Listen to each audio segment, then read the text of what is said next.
বাংলাদেশের ক্যাপ্টেন নাজমুল হোসেন শান্ত পাকিস্তানে সিরিজ জিতে আসার পর সে বাংলাদেশে এসে প্র্যাকটিস সেশন শুরু করে এবং প্র্যাকটিস সেশনে যখন ভারতের এগেনস্টে তাদের ম্যাচ শুরু হওয়ার কিছুদিন বাকি থাকে তখন সে বলে যে ভারতের বিরুদ্ধে যে আমাদের সিরিজ আছে সেটা আমাদের খুবই একটা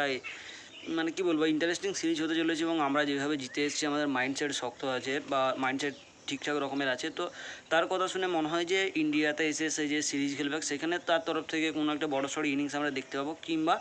বাংলাদেশের তরফ থেকে একটা ভালো রকমের পারফরমেন্স আমরা দেখতে পাবো। কিন্তু চেপোকে হারার পর অর্থাৎ চিদাম্বরমে হেরে যাওয়ার পর এবং সেখানে বাংলাদেশের প্রথম সেশনে শুধুমাত্র ভালো বোলিং পারফরমেন্স দেখার পর একটা আশা আমাদের মনে জেগেছিল, হ্যাঁ যে ভাই পাকিস্তানে হারিয়ে এসছে, পাকিস্তানকে 2-0 হারিয়েছে, মানে একটা কিছু না কিছু তো হয়েছে, বাংলাদেশের মধ্যে একটা তো পজিটিভিটি থাকবে যেটার জন্য বাংলাদেশের ক্যাপ্টেন এরকম কোনো মন্তব্য করেছে। কিন্তু কানপুর থেকে যখন চিদাম্বরম থেকে যখন কানপুরে টেস্ট ম্যাচ শিফট হয় এবং তারপরে প্রথম দিনের পর যেভাবে বৃষ্টির কারণে আরও 2 দিন ভঙ্গ হয়ে যায়, তারপরে একটা আশা ছিল যে এই টেস্ট থেকে রেজাল্ট আসা সম্ভব নয় এবং বাংলাদেশ যেভাবে ব্যাটিং করেছে, বাংলাদেশ চতুর্থ দিনও হাফ সেশন ব্যাট করে, কিন্তু তারপরে টিম ইন্ডিয়া মানে আমাদের টিম যেভাবে কামব্যাক করেছে এবং পরবর্তী দিনেও বাংলাদেশের কাছে সুযোগ ছিল ম্যাচটা ড্র করানোর এবং আশা ছিল যে এই ম্যাচটা ড্র হতে চলেছে, কারণ বাংলাদেশ অর্ধেক দিন ব্যাট করবে এবং বাকিটা টিম ইন্ডিয়াকে ছেড়ে দেবে, যাও তোমরা যদি চেস করতে পারো নইলে ম্যাচ ড্র হয়ে যাবে। তো সেরকম একটা পরিস্থিতি হওয়ার কথা ছিল, কিন্তু এখন যখন দিন শেষে ম্যাচ শেষে আমরা অবস্থা দেখি যে বাংলাদেশ কী করতে পারতো এবং তারা কী করেছে, এরকম একটা সিন ঠিক T20 ওয়ার্ল্ড কাপের সময় ছিল যেখানে তাদের কাছে একটা ম্যাচ মাত্র জিততে হতো এবং তারা সেমিফাইনালের জন্য ডাইরেক্টলি কোয়ালিফাই করে যেত। সেখান থেকে বাংলাদেশ ম্যাচ হারে এবং তাদের যে একটা সুবর্ণ সুযোগ থাকে সেটাও তারা হাতছাড়া করে দেয়। তো সেরকম একটা পরিস্থিতি কানপুর টেস্টে হওয়ার তো পঞ্চম দিনে তারা যদি হাফ দিন ব্যাট করতো এবং হাফ দিনের পর ইনিংস ডিক্লেয়ার করে টিম ইন্ডিয়াকে বলতো তোমরা চেস করো, আমরা তোমাদের সব উইকেট নেবো না, তোমরা রান চেস করতে পারবে না, অর্থাৎ ম্যাচ ড্র হয়ে যাবে। তো সেরকম একটা সিন হওয়া দরকার ছিল, কিন্তু বাংলাদেশ যেভাবে ক্রিকেট খেলে, যে সত্যি কথা বলতে টেস্ট ক্রিকেটের সেই প্রথম দুটো সেশন বাদ দিয়ে বাংলাদেশের মানে বাংলাদেশের যে টিম এফোর্ট ছিল সেটার ভাই নজরে আসেনি। একা আমাদের বাংলাদেশের কোনো ব্যাটার 100 করছে, তো তার সঙ্গ দেওয়ার মতো কেউ নেই, অর্থাৎ 100 করেছে যে সে নট আউট রয়ে যাচ্ছে, বাকি তার যে 9জন টিম মেম্বার আছে তাকে বাদ দিয়ে 9জন, কারণ একজন তো রয়েই যাবে, তো সেই 10 উইকেট পড়ে যাচ্ছে এবং 1 উইকেট রয়ে যাচ্ছে। তো এরকম একটা সিন হলে তুমি যতই ভালো ব্যাটার হও না কেন, তোমার যদি পার্টনার ঠিকঠাক না থাকে ভাই তুমি একা ক্রিজে কী করবে, কত 6 মারবে কত 4 মারবে, কারণ যেভাবে পিচের ইধার উধার করতে হয় দুজন ব্যাটারকে, অর্থাৎ রান নিয়ে এ সাইড থেকে ওই সাইড যেতে হয়, তো সেরকম করার মতো বাংলাদেশের কাছে কোনো প্লেয়ার নেই এবং বাংলাদেশের পাবলিক তার মধ্যে একটা আলাদা রকমের তারা মানে উত্তেজিত মেজাজে ছিল যে আমরা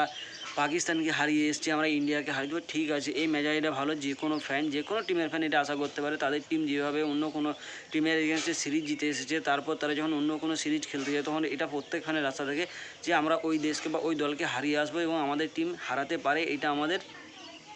মানে এটা আমাদের মনে হয় যে আমরা হারিয়ে দিতে পারবো। কিন্তু বাংলাদেশ সেই প্রত্যেকবার তাদের ফ্যানদের নিরাশ করে, সেই ওয়ার্ল্ড কাপ হোক কিংবা কোনো বাইলেটারাল সিরিজ হোক। T20 ওয়ার্ল্ড কাপের পর বাংলাদেশ আবারও একবার নিরাশ করলো বাংলাদেশের ফ্যানদেরকে এবং বাংলাদেশের ফ্যানরা যেভাবে সবাই সেলিব্রেট করছে, বিশেষ করে বাংলাদেশের কোনো এক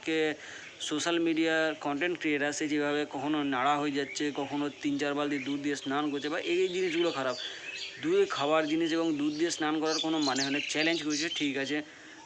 জল দিয়ে স্নান করে নাও, ঠান্ডা জলে স্নান করে নাও, গরম জলে স্নান করে নাও, কিন্তু মানে খাবার জিনিস নষ্ট করার কোনো মানে হয় না। ঠিক আছে, তুমি চ্যালেঞ্জ করেছিলে, হেরে গেছো, নাড়া হয়ে গেছো, সেটা আলাদাই ব্যাপার, কিন্তু দুধ মানে খাদ্য বা পানীয় জিনিস এভাবে নষ্ট করা উচিত না, যেটা আমাদের দেশে বা অন্যান্য দেশে যেভাবে খাবারের সংকট চলছে, তো তার পরিস্থিতি অনুযায়ী বলা যায়। তো এখন আমরা যদি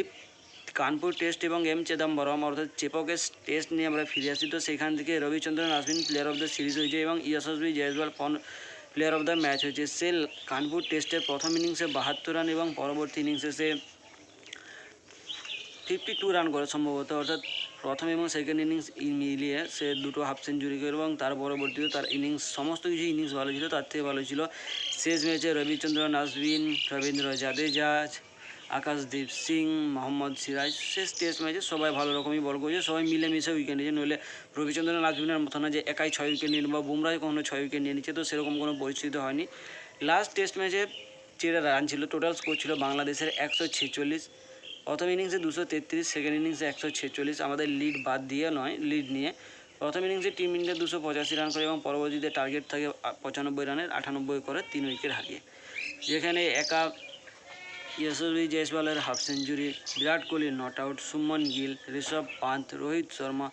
এই কজন মিলে রান হয়ে যায়। এবং তার পরবর্তীতে কে এল রাহুলের কাছ থেকে আমরা ছোটো ছোটো একটা ক্যামিও দেখতে পেয়েছি, যেখানে কে এল রাহুল প্রথম ইনিংসে আমাদের সবাইকার হাত ধরে এগিয়ে নিয়ে যায় এবং আমাদেরকে একটা ঠিকঠাক লেভেলে যেয়ে তা সেও আউট হয়ে ফিরে যায়। তো নেক্সট টার্গেট বাংলাদেশের টি-20 ওয়ার্ল্ড কাপ তো পেরিয়ে গেছে। তো টি-20 সিরিজে বাংলাদেশ তাদের জার্নি স্টার্ট করবে এবং সেখানেও বাংলাদেশের পারফরমেন্স কীরকম থাকে